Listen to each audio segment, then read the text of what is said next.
Hi there, this is Jonathan Ginsberg, and I want to talk to you today about motions for dismissal filed by the Chapter 13 trustee. Why would the trustee file a motion to dismiss in my Chapter 13 case? And the reason typically is one of two things. One is that you have fallen behind in your trustee payments, and this can be because your payroll deduction stopped for some reason, that if you're a direct pay that you didn't make a payment, that you missed some time from work and the payment was not withheld. For whatever reason, you've fallen behind. That's one reason. And a delinquency in payment is probably the most common reason why you would file a motion to dismiss.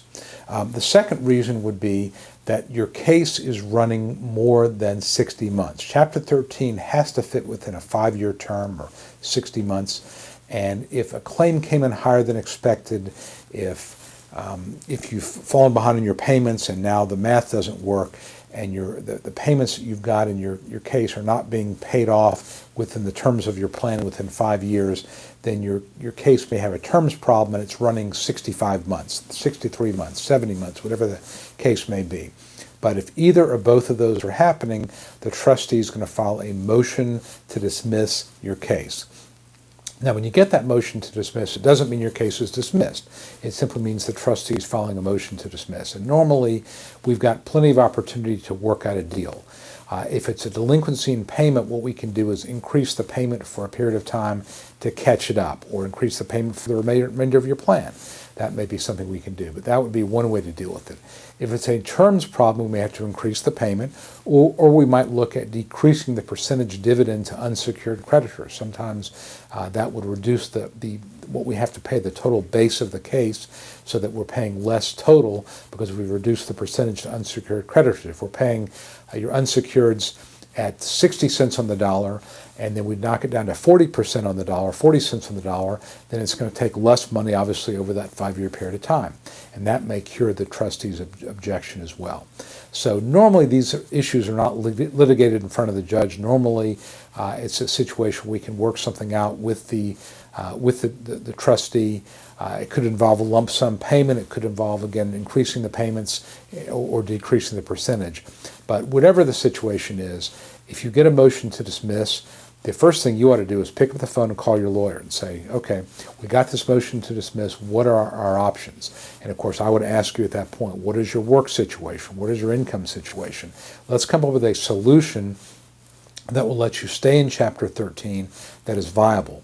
Now, my experience has been that the longer you've been in Chapter 13, the more likely the trustee is going to want to be a little more lenient in working with you. If you've just been in your case for a year, trustee may not be willing to work out such a great deal.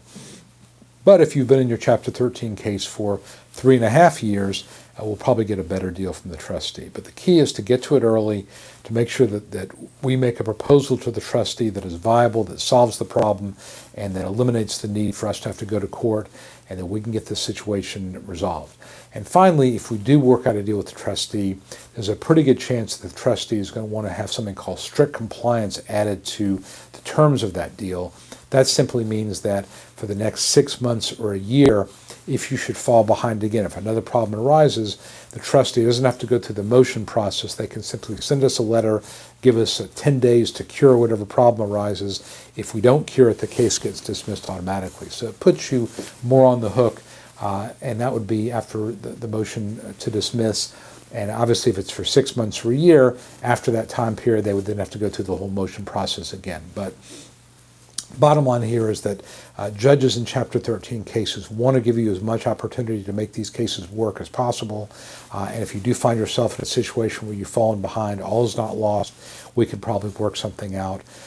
But again, get to me early, get to the attorney early, and let's figure out what the situation is. It's probably worth a sit-down meeting or at least a good phone call where we can come up with the different options. So that's what happens if you get a motion to dismiss.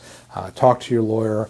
But again, don't assume that because you got the motion to dismiss that your case is going to get dismissed, because it probably won't if we make some effort to try to work something out. Hope this has been helpful. Again, Jonathan Ginsberg here. Any questions, please let me know. Thanks a lot.